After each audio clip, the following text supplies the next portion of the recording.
మరి కాసేపట్లో కరీంనగర్లో జరిగే సభకు సంబంధించి పూర్తి అప్డేట్స్ మా ప్రతినిధి వేణు లైవ్ ద్వారా అందిస్తారు. వేణు.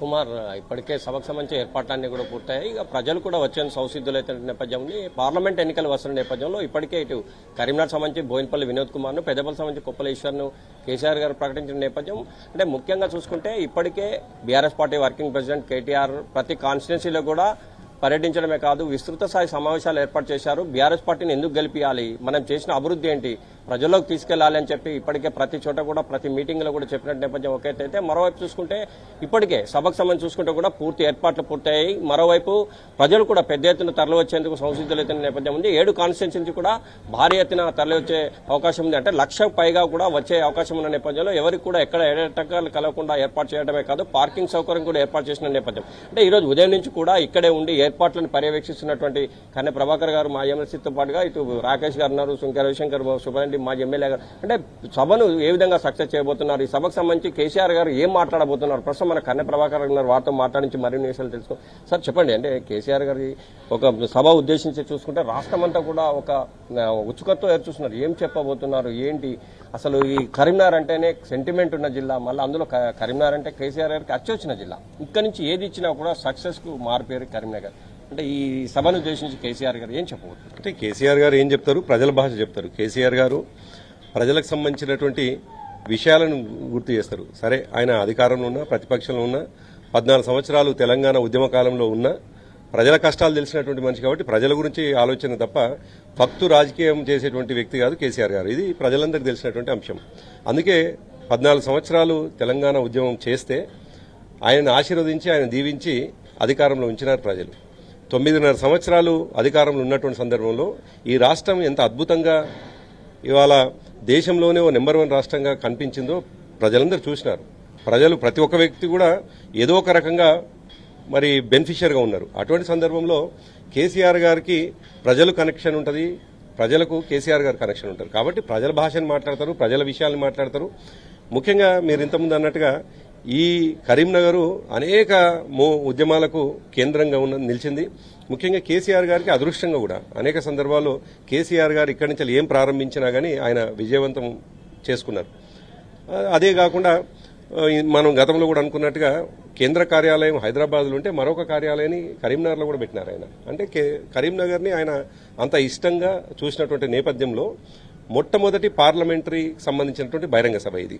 ఈ బహిరంగ సభ ద్వారా ఇప్పుడు 9.5 సంవత్సరాలు ఏం జరిగింది తెలంగాణలో అనేది చెప్తూనే ఈ మూడు నెలల్లో ఏ విధంగా ఇప్పటికే ఇబ్బందులు పడతా ఉన్నారు ప్రజలు, నీళ్లు లేక, మంచినీళ్ళు లేక, సాగునీరు లేక ఎన్ని రకాల ఇబ్బందులు పడుతూ మనకి వాళ్ళకి అనిపిస్తా ఉంది. పెద్ద పెద్ద వాళ్ళు దాదాపు 89 సంవత్సరాల వయోవృద్ధులు, రైతులు పడుతున్నటువంటి బాధని అనేక మీడియాలో చూస్తా ఉన్నాం, మాధ్యమాల్లో కనిపిస్తా ఉన్నది. దురదృష్టం ఏమిటంటే కాంగ్రెస్ పార్టీ అధికారంలో ఉన్నంతకాలం ఆత్మహత్యలు పెరిగినాయి, రైతుల ఆకలి చావులు కనిపించినాయి. ఈ 9.5 సంవత్సరాలు తెలంగాణలో ఎక్కడ చూసినా సుభిక్షం కనిపించింది, ఎక్కడ చూసినా సస్యశ్యామలమైనటువంటి భూములు కనిపించినాయి, లక్షల ఎకరాలకు నీళ్లు కనిపించింది. కేసీఆర్ గారి ఆలోచన ప్రతినిత్యం కరెంటు ఒక్క నిమిషం పోకుండా ఎట్లుండాలని ఆలోచన చేసినారు, ప్రతి ఎకరానికి నీళ్లు ఎట్లా ఇవ్వాలని ఆలోచన చేసినారు, ప్రతి ఇంటికి మంచినీళ్ళు ఎట్లా. ఈ ఆలోచన చేయడంలో దేశంలో బహుశా ఏ రాష్ట్రంలో జరగలేదు. దురదృష్టం ఏంటంటే ఇప్పుడు వచ్చినటువంటి పాలకులు గుజరాత్ ని మోడల్ చూద్దామని చెప్పేసి మాట్లాడడం అనేటువంటి దురదృష్టం.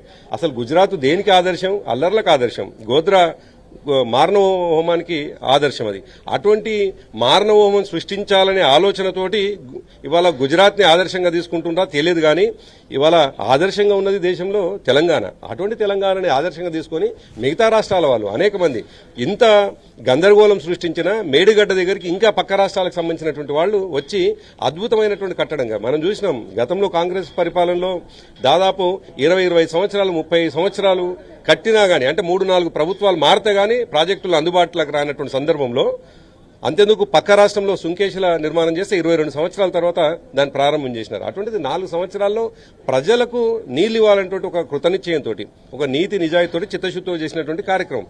అటువంటి కార్యక్రమాన్ని దుర్మార్గంగా ఒకటే ఒక నష్టం జరిగితే మొత్తం దాదాపు కాళేశ్వరం ప్రాజెక్టుని అప్రతిష్ట పాలు చేసి ఈ దేశంలో ఒక తెలంగాణ ప్రాంతం అంటే తెలంగాణ రాష్ట్రం అంటే డిజాస్టర్ రాష్ట్రము, ఈ రాష్ట్రానికి అప్పులిచ్చే వాళ్ళు ఉండకూడదు, ఈ రాష్ట్రానికి కేంద్ర ప్రభుత్వం నుంచి వచ్చేటువంటి ఫండ్స్ ఉండకూడదు అనేటువంటి పద్ధతిలో చేయడం అనేటువంటిది అనేటువంటిది వీళ్లకు పరిపాలన చేతగాక 9.5 సంవత్సరాలు పరిపాలించినటువంటి కేసీఆర్ గారిని రోజు దుమ్మెత్తిపోయడం, వ్యక్తిగతంగా దూషణలు చేయడం అనేది దుర్మార్గమైనటువంటి అది ప్రజలు చూస్తూ ఉన్నారు. మేము ఒక రాజకీయ పార్టీగా ప్రజలకు ఏం చేసినాం, ఏం చేస్తాం, భవిష్యత్తులో ప్రతిపక్షంగా ఎట్లా నిలబడతాం, వాళ్ళు ఇచ్చినటువంటి 420 హామీలు ఏవైతే 420 హామీలను ఏ విధంగా నిలదీసి ప్రజల ముందు ఉంచుతాం, తద్వారా సాధించుకునేటట్లు చేస్తామో తప్పకుండా ఒక బాధ్యత కలిగిన ప్రతిపక్షంగా మేము నిలబడతాం.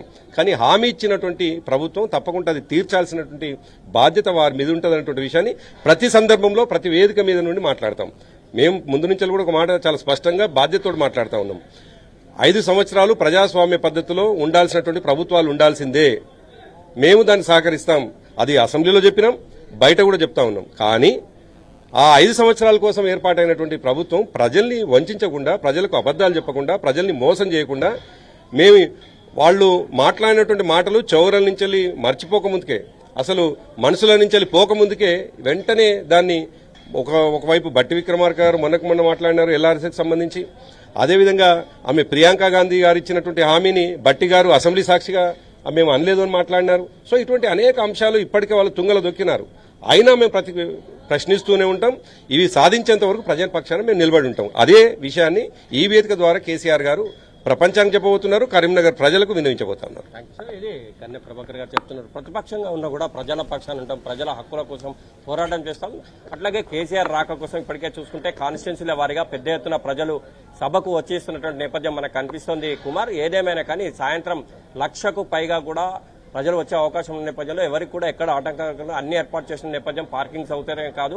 మరోవైపు ముఖ్యంగా కేసీఆర్ ఇచ్చే సందేశాన్ని వినాలనే ఉద్దేశం. మరోవైపు కరీంనగర్ అంటే సెంటిమెంట్ ఉన్న జిల్లా ఒక వ్యక్తి అయితే కేసీఆర్ కరీంనగర్లో ఏం చెప్తారనే ఒక విషయాన్ని కూడా రాష్ట్ర వ్యాప్తంగా కూడా ఎదురుచూస్తున్న నేపథ్యం మనకు స్పష్టంగా కనిపిస్తుంది. ఇది ఇక్కడ తాజా అప్డేట్. Vote studio.